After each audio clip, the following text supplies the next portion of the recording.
Bienvenue à vous, âme en quête de sens, de force et de guidance, en cette précieuse rencontre où nous allons ensemble explorer les profondeurs d'une sagesse intemporelle. Prenez un instant. Laissez le monde extérieur s'estomper, respirez profondément. Permettez à votre esprit de s'ouvrir, à votre cœur de s'apaiser. Aujourd'hui, nous tournons notre regard vers une figure de lumière, un pilier de silence et de force tranquille, Saint Joseph, le Père adoptif. Il est celui qui, par son existence, nous murmure des vérités essentielles sur la paternité, la protection, le courage, la sagesse du discernement, et l'amour inconditionnel. Dans le tourbillon incessant de nos vies modernes, il est si facile de se sentir désorienté, d'être submergé par l'incertitude, de douter de nos propres chemins. Nous cherchons tous, au fond de nous, une boussole, une étoile polaire pour nous guider à travers les tempêtes. Et souvent, cette boussole, cette étoile, se révèle à travers des modèles de vertu, des archétypes de l'humanité qui ont su incarner la grandeur dans l'humilité. Saint Joseph est l'un de ces phares. Il n'a pas prononcé une seule parole dans les Écritures, et pourtant, son existence entière est un langage. Un langage de dévotion, de courage silencieux, de résilience inébranlable et d'une sagesse profondément ancrée dans l'action juste. Nous allons plonger ensemble dans l'essence de ce que signifie être un père adoptif, non seulement au sens biologique ou légal, mais au sens spirituel et existentiel. Car Joseph n'a pas été le père biologique de Jésus, mais il a été son père en tout point du cœur, de l'esprit, du dévouement. C'est une distinction cruciale, une leçon puissante pour chacun d'entre nous. Cela nous parle de l'amour qui choisit, de l'engagement qui transcende les liens du sang, et de la volonté de protéger, d'éduquer, de guider, même lorsque le chemin est semé d'embûches imprévues. L'adoption, dans son sens le plus noble, est un acte de pur amour, une affirmation audacieuse de la parentalité comme choix délibéré, comme don de soi. C'est un engagement à être présent, à soutenir, à aimer inconditionnellement, sans l'attente d'une réciprocité parfaite, juste la joie de donner et de voir s'épanouir. Imaginez un instant le jeune Joseph, charpentier de profession, un homme juste et pieux. Il est fiancé à Marie, une jeune femme d'une pureté exceptionnelle. Leurs vies sont tracées, simples, humbles, mais pleines de promesses. Puis, le monde bascule. Marie annonce qu'elle est enceinte, non par un homme, mais par l'Esprit Saint. Pour Joseph, c'est un choc. Sa première réaction, celle d'un homme juste et respectueux des lois de son temps, aurait pu être de la répudier discrètement pour ne pas l'exposer à la honte publique. C'est là que réside la première étincelle de sa grandeur. Il aurait pu la juger, l'abandonner. Mais son cœur était plus grand que les conventions sociales. Son amour pour Marie, sa foi en quelque chose de plus grand, le pousse à chercher une autre voie. Et c'est dans le silence de son sommeil que la lumière lui parvient. Un ange lui apparaît en songe, lui révélant la vérité divine de la conception de Jésus. Marie n'a pas failli. Elle est l'élu. L'enfant est le sauveur. Joseph, au lieu de céder à la peur, au doute ou à l'orgueil blessé, choisit la foi. Il se lève, prend Marie chez lui et assume la paternité de Jésus. C'est un acte d'une humilité et d'un courage extraordinaire. Il accepte un rôle qu'il n'avait pas cherché, une destinée qui dépasse toute compréhension humaine, et il le fait avec une confiance absolue. Cette histoire fondatrice est une leçon magistrale pour nous tous qui naviguons dans les eaux tumultueuses de la vie. Combien de fois sommes-nous confrontés à des situations inattendues, à des révélations qui bouleversent nos plans, qui mettent à l'épreuve nos certitudes? Notre première impulsion est souvent la peur, la résistance, le désir de revenir à ce qui est connu et confortable.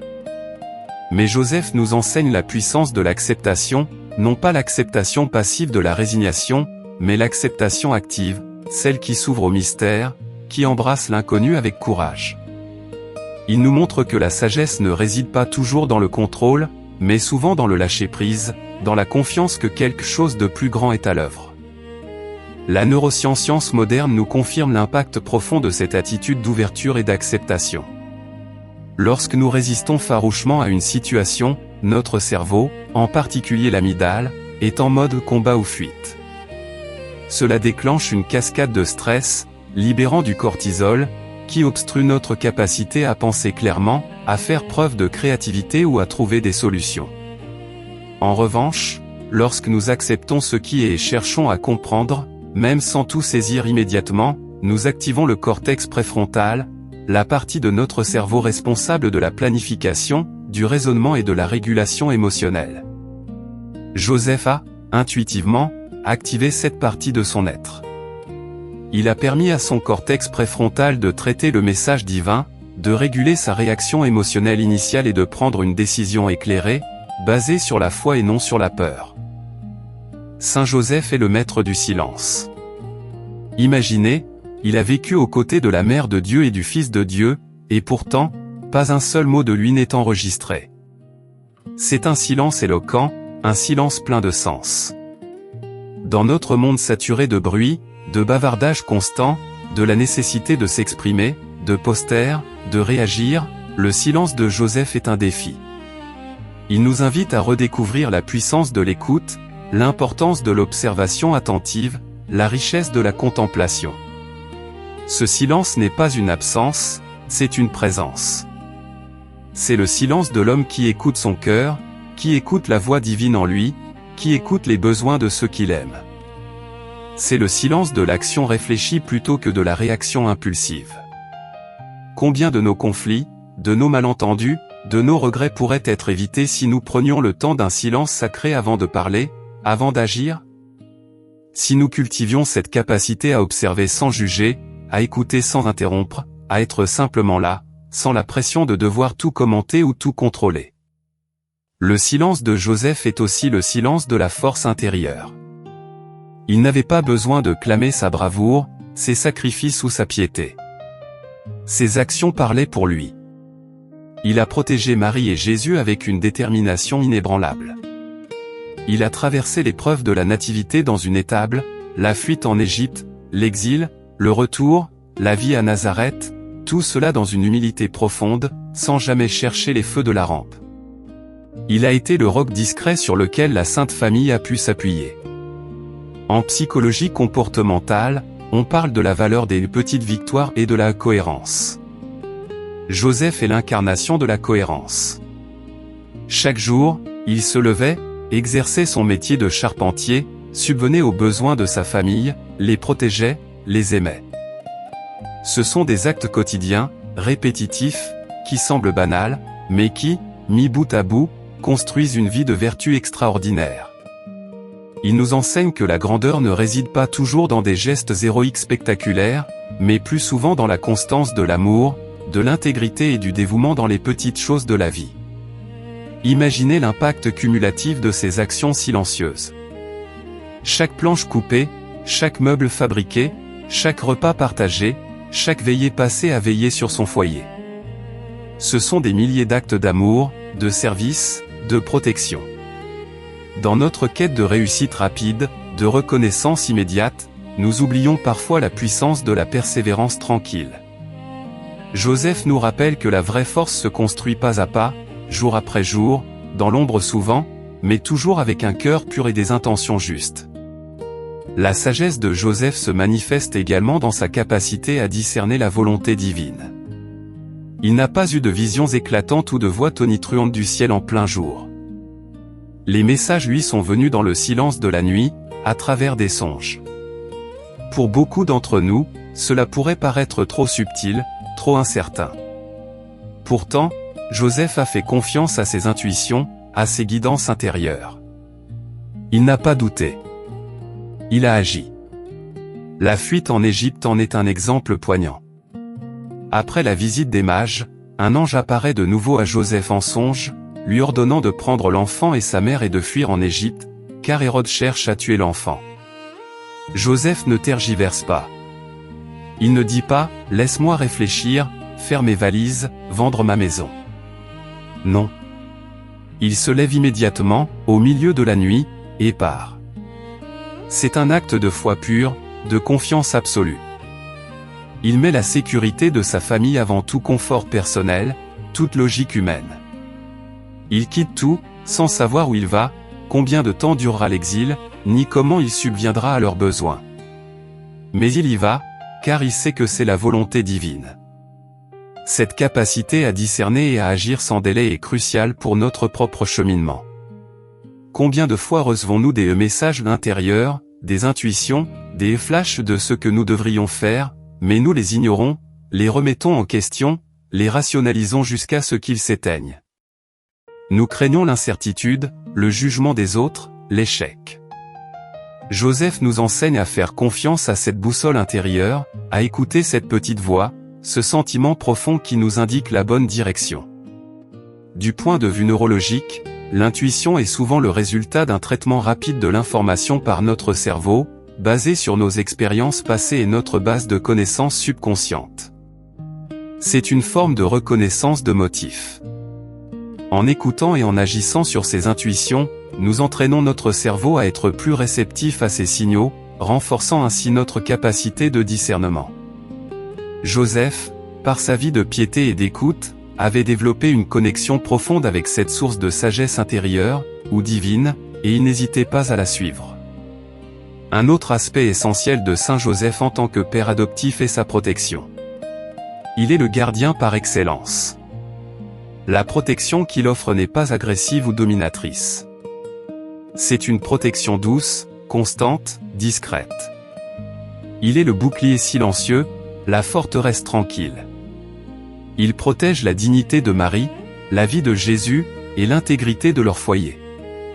En un sens, il protège le plan divin.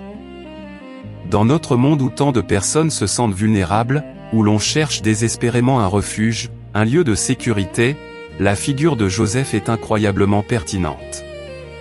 Il incarne l'idée que nous pouvons tous être des protecteurs, non seulement de nos proches, mais aussi des valeurs que nous chérissons, de notre paix intérieure, de notre intégrité. Être un protecteur, à l'image de Joseph, signifie être vigilant, anticiper les dangers, et agir avec courage pour préserver ce qui est précieux. Cela nous invite à nous poser la question, qu'est-ce que je protège dans ma vie? Est-ce que je protège mon temps, mon énergie, ma santé mentale des distractions inutiles? Est-ce que je protège mes relations des malentendus et de la négligence? Est-ce que je protège mes rêves et mes aspirations des doutes et de la procrastination? Joseph nous montre qu'une protection efficace est une protection active et intentionnelle. Elle demande du discernement pour identifier les menaces et du courage pour y faire face. La figure du père est complexe et essentielle. Dans de nombreuses cultures, le père est le pourvoyeur, le protecteur, le guide moral. Joseph incarne toutes ces facettes d'une manière exemplaire, en y ajoutant une dimension unique, celle de la paternité spirituelle et adoptive. Sa paternité est une paternité de service et d'amour choisi. Elle nous rappelle que le rôle de parent, ou de guide, va bien au-delà des liens du sang.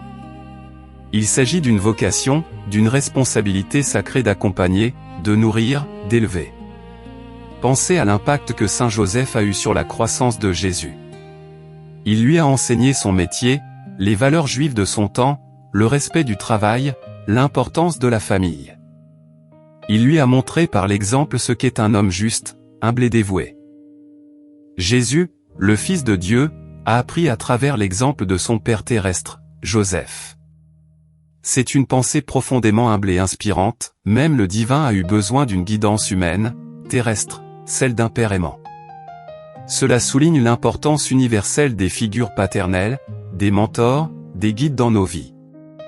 Que ce soit un parent, un enseignant, un ami plus âgé, un leader spirituel ou même une figure archétypale comme Joseph, nous avons tous besoin de ces modèles qui nous montrent le chemin, qui nous aident à naviguer les complexités de l'existence.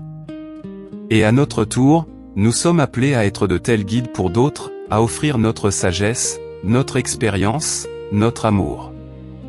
La transformation personnelle est au cœur de notre exploration.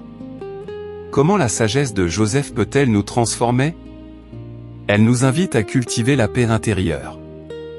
En adoptant son silence contemplatif, nous pouvons calmer le tumulte de nos esprits.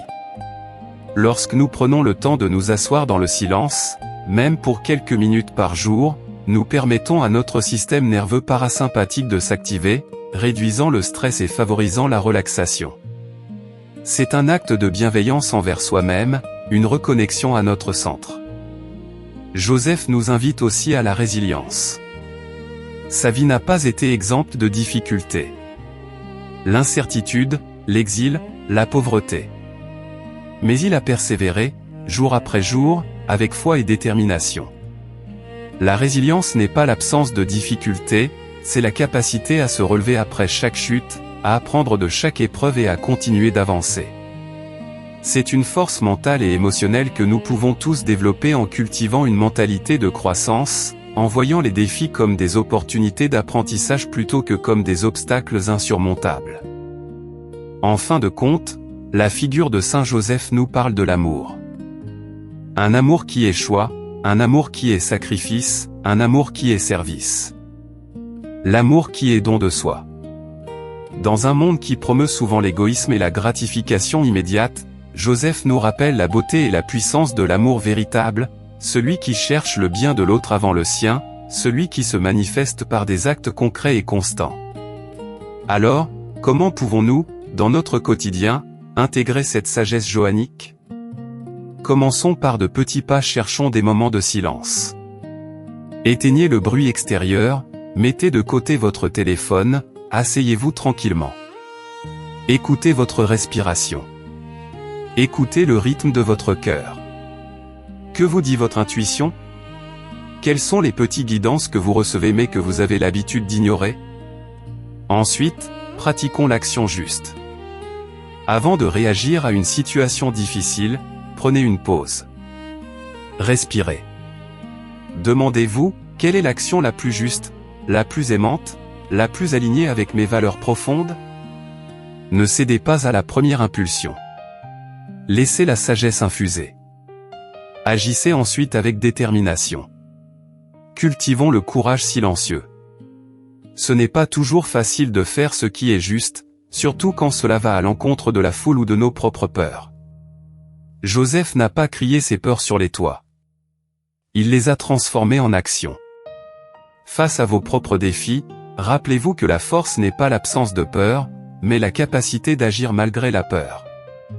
Chaque petite victoire contre la procrastination, chaque acte de bienveillance non reconnu, chaque choix de vérité renforce votre muscle de courage. Honorons la paternité sous toutes ses formes. Que nous soyons parents, mentors, amis, ou simplement des êtres humains en relation avec d'autres, nous avons le potentiel d'offrir une présence paternelle, une guidance aimante et protectrice. Soyons les Joseph les uns pour les autres, offrant un refuge, un soutien silencieux, une écoute attentive. La prière chantée est une manière d'ancrer ces vérités dans notre être. Elle élève notre âme, calme notre esprit et ouvre notre cœur à la réception de la grâce et de la sagesse. En ce moment, je vous invite à une méditation, une prière intérieure, à l'image du silence profond et agissant de Saint Joseph. Laissez les mots résonner, non pas comme une contrainte, mais comme une douce invitation à l'éveil. Saint Joseph, Père adoptif, toi qui as accueilli Marie et Jésus avec un amour inconditionnel, guide-nous de ta sagesse. Toi qui as traversé les épreuves avec une foi inébranlable, apprends-nous à faire confiance en la providence, même lorsque le chemin est obscur. Inspire-nous à être des protecteurs vigilants de ceux que nous aimons, de la vérité et de la justice. Donne-nous ton courage silencieux pour affronter nos peurs et agir avec intégrité. Père Joseph, Maître du silence, enseigne-nous la puissance de l'écoute profonde, l'art de la contemplation. Dans le tumulte du monde, aide-nous à trouver notre centre, à entendre la voix de notre conscience et l'inspiration divine. Que nos actions soient le reflet de ta discrétion, de ta persévérance et de ton humilité. Accorde-nous la grâce de la sagesse pour discerner les chemins justes, et la force de les suivre sans hésitation. Toi qui as travaillé de tes mains, charpentier de Nazareth, montre-nous la dignité du travail, la valeur de l'effort quotidien et la joie de servir. Que notre labeur, aussi modeste soit-il, soit une offrande d'amour, un moyen de subvenir aux besoins de nos familles et de contribuer au bien commun. Aide-nous à trouver la satisfaction dans la constance, et la grandeur dans la simplicité de chaque jour. Saint Joseph, patron des familles, veille sur nos foyers, sur nos relations, sur nos enfants. Inspire les pères à aimer, à protéger et à guider avec la tendresse et la force dont tu as fait preuve. Apprends-nous à être des figures paternelles, des mentors, des amis qui offrent un soutien inconditionnel et une présence réconfortante. Que nos cœurs soient ouverts à l'amour sous toutes ses formes, et que nous choisissions toujours le chemin de la bienveillance. Nous te confions nos doutes, nos peurs, nos incertitudes. Nous te confions nos aspirations, nos rêves de transformation et notre désir de servir. Par ton intercession, que nous soyons remplis de l'esprit de sagesse, de discernement et de courage. Que la paix de ton silence habite nos âmes, et que la force de ton exemple nous pousse à vivre une vie de foi, d'amour et de service. Que cette prière, cette invocation silencieuse, ce chant de l'âme, nous accompagne chaque jour. Rappelez-vous que la sagesse de Saint Joseph n'est pas une relique du passé, mais une source vivante et éternelle, à laquelle nous pouvons puiser à tout moment. Il est le Père que nous pouvons tous invoquer, le guide que nous pouvons tous suivre. Sa vie est un témoignage que la grandeur se trouve souvent dans la discrétion, la force dans le silence, et l'amour dans le don de soi le plus pur.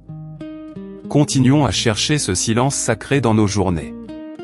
Ce n'est pas toujours facile, surtout avec les sollicitations constantes de notre époque. Mais chaque instant de calme que vous vous offrez est un pas vers une plus grande clarté, une plus grande paix. C'est une décision consciente de déconnecter du bruit extérieur pour vous reconnecter à votre source intérieure de sagesse. La neuroplasticité de notre cerveau nous assure que chaque fois que nous pratiquons la gratitude, la méditation, le discernement, nous renforçons les voies neuronales associées à ces états. En d'autres termes, plus vous cherchez à incarner la sagesse de Joseph, plus votre cerveau s'adaptera, et plus ces vertus deviendront une partie naturelle de votre être. C'est un processus actif, une construction intentionnelle de soi, guidée par des principes intemporels. N'oubliez pas que vous êtes capable de cette transformation. Vous avez en vous la graine de la sagesse, du courage et de l'amour inconditionnel. La vie de Saint Joseph est un miroir qui reflète ce potentiel en chacun de nous. Il n'était pas un être surnaturel par sa naissance, mais il a élevé sa nature humaine à des sommets extraordinaires par sa foi, ses choix et ses actions. Et vous le pouvez aussi. Chaque fois que vous vous sentez perdu, que vous cherchez une direction, que vous avez besoin de force pour prendre une décision difficile, tournez-vous vers l'exemple de Saint Joseph. Visualisez-le dans son atelier, travaillant avec patience et précision. Imaginez-le veillant sur sa famille, le regard rempli d'amour et de détermination. Son silence est une invitation à écouter votre propre cœur, son courage est un appel à l'action, et son amour est une source inépuisable de réconfort. Que votre chemin soit éclairé par cette sagesse ancestrale. Que votre cœur soit rempli de paix. Que votre esprit soit clair et votre volonté forte. Avancez avec confiance, sachant que vous n'êtes jamais seul. Saint Joseph, Père adoptif, guide-nous de ta sagesse. Que votre journée soit bénie.